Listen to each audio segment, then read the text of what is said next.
Welcome to another one of the Wild Women Symposium interviews. Today I have with me Lauri Cox, who is one of the facilitators who's going to be teaching a class on immersing into your essence.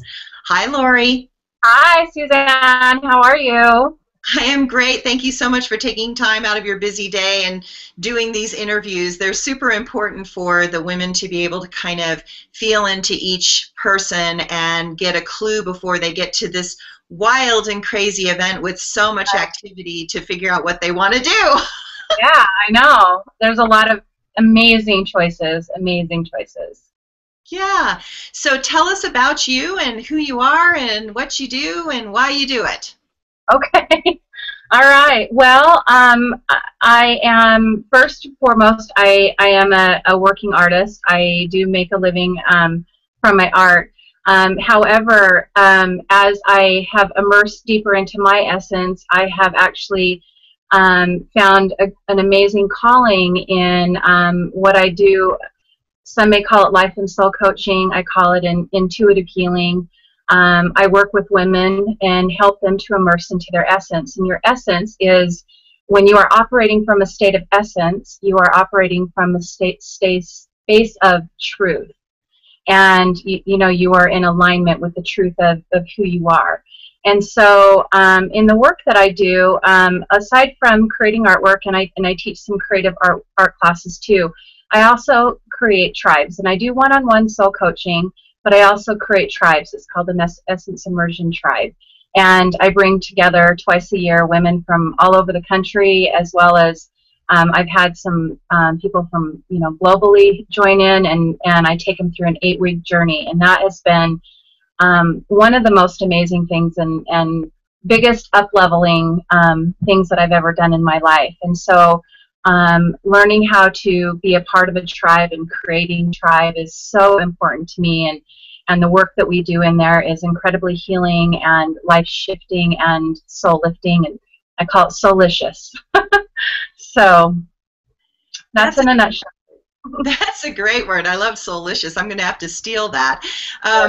Well, and I agree with you that, having tribe, I think as Americans, we get in so much of our narcissistic, small little me, I place that we forget that there's a whole other world out there, and people with very different life experiences and circumstances. And I've learned that too in doing the symposium and also doing the app that I have out, that it's a global world now, and it's so incredible when you think about it that this video right now is going to be over in Taiwan in a few minutes, and it's so incredible that we can share these ideas and open up people's minds in the American way. And I'm not saying that the American way is the only way, because I think there's everything to share the other direction too. And when you start looking at everything as a tribal situation, and you're searching for your spiritual family, and you recognize that your spiritual family could be in a lot of different places, and then it starts to be magical. Yes, yes. Yeah, and as women, we're natural tribe makers. If you really look at, through the years in history, women are really, we're natural tribe makers. We are very nurturing. We do love to love and support each other. Unfortunately, just through so many changes and in the last, say, 100 years, women have become separate from that rather than being a part of that. And for me, I thrive on surrounding myself with other like thinkers, doers, and beers, and I thrive off of the essence of other women. And when I'm around really amazing women who are really powerful and in their essence and very spiritually enlightened, I feel like I'm in my truth, and that's where I thrive the most. And so this movement that I've created, like I said, it has gone global, and it, so far over 150 women I've taken through this journey, and it's just been amazing to watch the connections that make, the transparency that comes out. Like, you open up a space for women to have, sacred space. You open up sacred space and allow and invite in transparency and connection and collaboration and You know, as you hold your hand out and immersing into your essence to now rise into your purest potential, you are also helping others rise into their purest potential. And that has been really incredible to watch, the women that do that. And the women that are really ready for this new heightened level of awareness and conscious creation.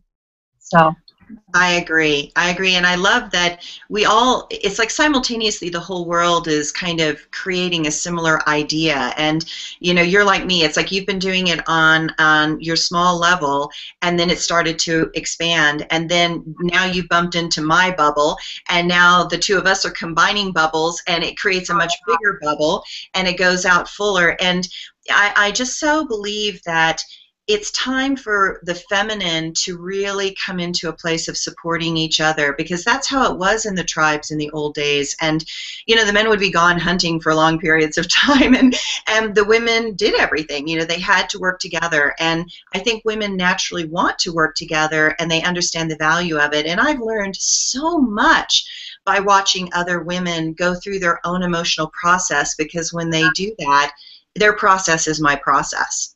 mm-hmm. Yes, absolutely. You know, there's something incredibly inspiring. You know, first of all, so many women think that they're alone in their journey, and you know, that's not naturally how it's not part of our DNA to be alone in this world, because we're tribe makers, you know. And it's amazing when one woman who feels like she's completely alone in her life, and she has to do it all alone, and she has to show up in such a masculine way, that all of a sudden when you create sacred space, and again, like I said, to allow for transparency, you know, your problems are not that different. The dynamics may be different, but the substance, you know, fear is fear, grief is grief, you know, frustration is frustration. It just filters through us all differently. And then when you can start seeing, you know, I'm going through something similar like that, and I can support you in a very empathic way. And I may not know exactly what you're feeling, but I feel you. You know, I feel you, and I see you. And that is one of the most amazing things that I could have ever done in my life, was to really work through my own fear and step into this calling, because it was terrifying, and I resisted it, and I resisted it. But that is where, you know, Source was leading me. That really began with my artwork, and I can look back and I can see how my journey really started as an artist, and how that was just the art is just my modality. The art is my connecting piece, and the women that I work with, or that join my tribes, or that I'm connected with on Facebook, or through the, you know, who I've done a lot of business with, or taught classes, or coached, have always come through me through my art. That's like the connecting piece. That's my modality, and then I can take them further in that. And it's just it's so fun. And you know, in these tribes, there's about 60, 70 women, so it's a large, you know, small but large group. And you know, everybody is there to help each other rise, and it's amazing what happens. And I'm so excited to be a part of this symposium, and to share what it is that I teach, and to be a part of something so magical and transformational and sensual and spiritual. And you know, yeah, it just lights me up. That's great. Well, tell us what you're going to be doing at the symposium. What are you going to be teaching? Okay. Well, okay, so my class, again, is Immersing into Your Essence, because that's what I do, Essence Immersion. And so I'm going to teach a few of my tricks, how I have learned to operate in a state of ease and flow. And as a woman, that is the space that we really want to be in. We want to operate from a space of ease and flow rather than adrenaline. And so I actually, one of the really cool things that I'm going to teach is, that I teach to all my clients and all my tribes, is the oxytocin breath. And I won't delve into it because I want to save it for the class. But what that is it really it's actually a hormone that we secrete through our body through this particular breath, and through that it actually helps you to operate from a visceral state of being, and allows you to operate from your feminine essence in a state of ease and flow. It's it's not a reactive breath. It's a breath that you use before the reactive things happen. So when you can operate from a state of this oxytocin breath, then you're going to see some really profound changes in how you deal with things. And then a lot of hopefully open communication in the class where we can really talk about things and ask questions, and I'll teach some of my favorite tricks on how I myself have allowed myself to operate from a state of essence, and really embracing the feminine essence in me. And because I did come from a very masculine world, working in a corporate job for over 25 years. So learning how to soften myself a little bit, and how to connect, and how to collaborate, and allow myself to vibe off of the energy of other people, and not just women, but just men too, because our men are just as important, and they have a huge part in this whole movement and this whole global awakening that's going on. And so, but we're focused on, as women, what we can do that's going to shift and lift each other, but also shift and lift and rise our men to their greatest potential. So in a nutshell, I'm going to teach in my class how to rise into your she, your soul's highest expression. Oh, I love that. That's great. I also love the word that you used, which was soften. And I'm like you. It's like I, came from a very driven kind of household when I was a child, and learning how to step out of that masculine, driving, directional side of myself and to drop into my feminine side has been my lifelong challenge. And it is about softening. It's about relaxing into your body and being present in your body, and then being able to feel yourself well enough that you can actually let someone else in. And I think in our society we forget how to do that. Yeah, absolutely. Yeah, we've got our guards up, and and I will honestly say that rarely, because of the energy that I operate from now, I rarely call that kind of abrasiveness or challenge or competitiveness into my. It doesn't come into my space as it used to. And because I've made decisions in my own life of how I want to operate, and so and choosing the kind of people that I want to surround myself with, that the dramatic situations, the competitiveness, the women backstabbing kind of stuff, that is not even a part of my space very often. Of course it happens. Of course it happens. It happens because it needs to happen, because I have things that I still need to learn, and I have to step back and go, how did I invite that into my space? What is that? What is this person reflecting back to me that's about me? And learning to take ownership of my life and what I bring, what energy, because my energy does get thrown off. I can be wretched at times, particularly in my house. My husband and my children will tell you, but so I'm not perfect, but I do know how to step back now, and allow myself to know that was pure ego, and that anger was derived from fear. And what was it about me? What was I afraid of in that moment? And that's a part of immersing into your essence, as well as being able to look at, when you create these emotions, what is it derived from?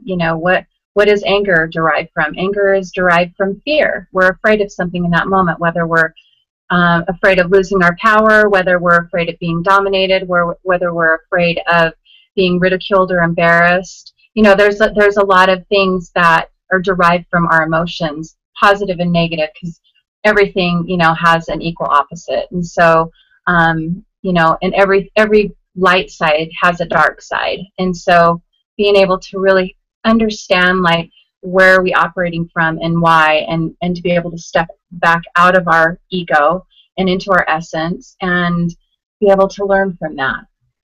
Well, and I love that's what you've said, because it is about finding that balance within yourself between the light and the dark, the two sides of our nature.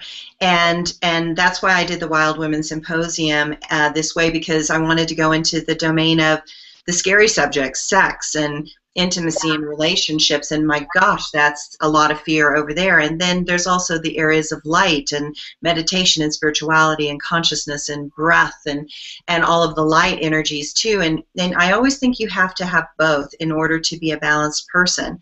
And you know, it's okay to be angry, but is that anger your primary emotion, or, like you're saying, is it hiding actually the fact that the primary emotion is hurt?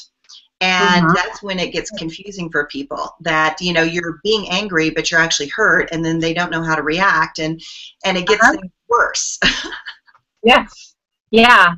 Yeah. And then with that comes shame, and, you know, then you're embarrassed, and, you know, and it's just this ricochet effect. But when you can learn how to be able to, like, be in your body and actually be in the experience, and first of all, being a conscious creator and learning how to accept responsibility for everything that you bring into your life, whether it's good or bad, you know, but whether you believe it or not, just you can believe in the possibility of what if I took complete responsibility for my life, like, what if that was true, you know, and just believe in the possibility that you can begin to see some tremendous shifts just happen in your life just by believing in the possibility of it.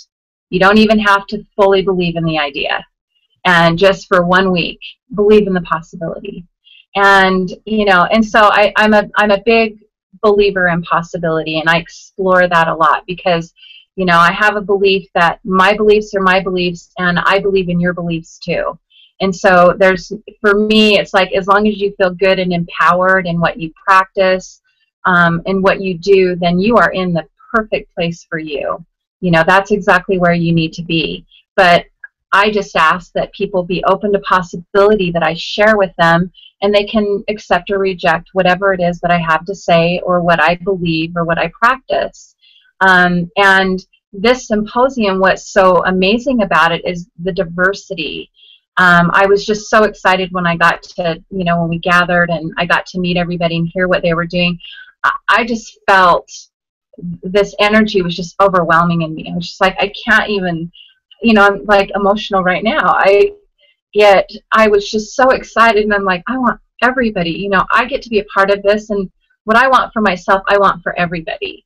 And so that was so exciting, like, not only what I get to learn, because I'm a teacher, but I'm definitely a student of the universe, and I'm continually in study. I'm continually in a class or in a course, or you know, following somebody or listening or reading a book or whatever.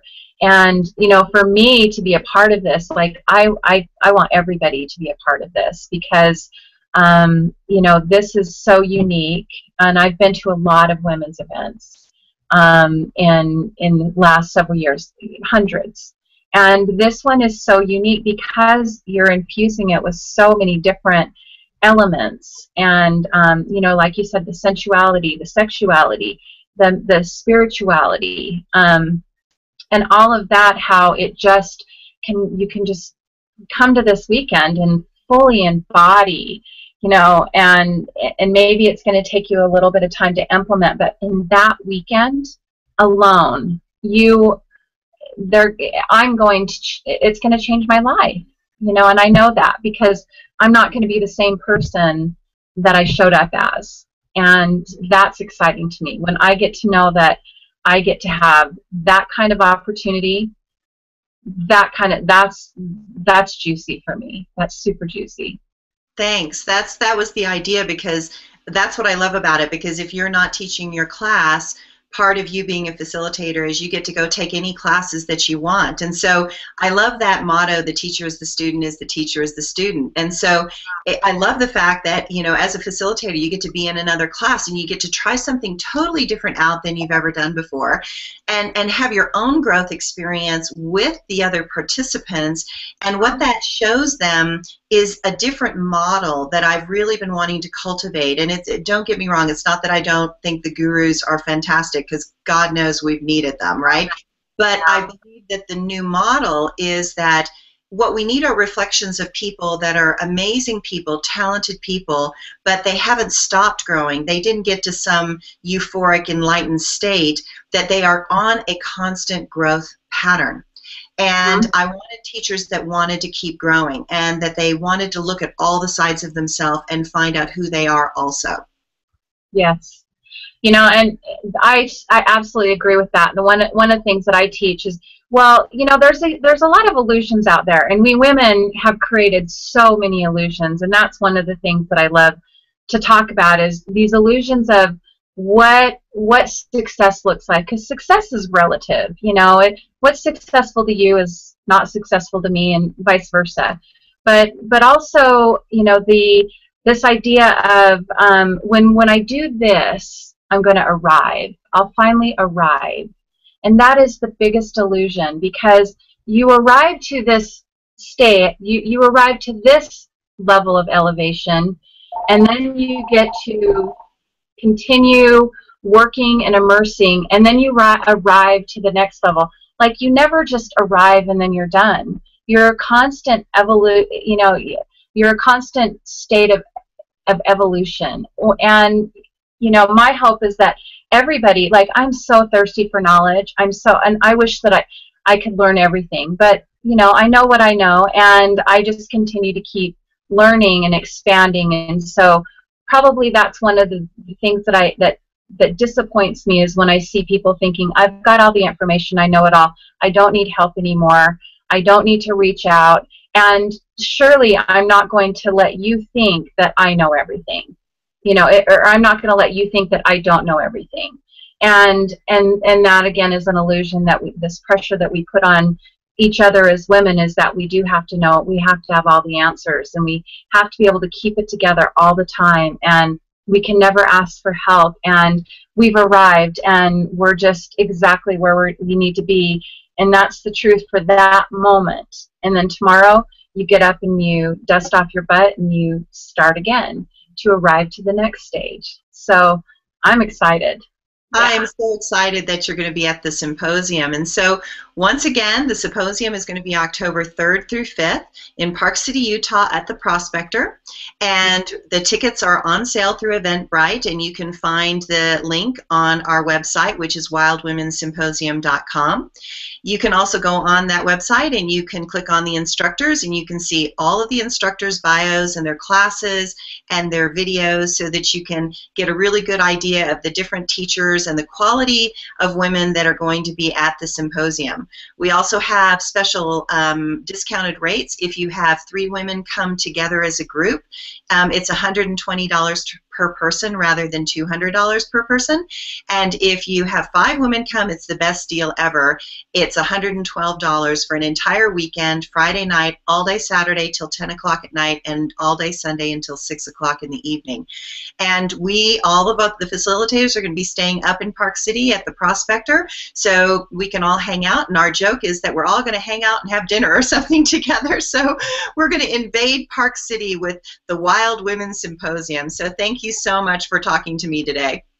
Oh, thank you. It has been an honor and an absolute pleasure. Thanks. Well, I'll see you soon. Okay, bye. Bye.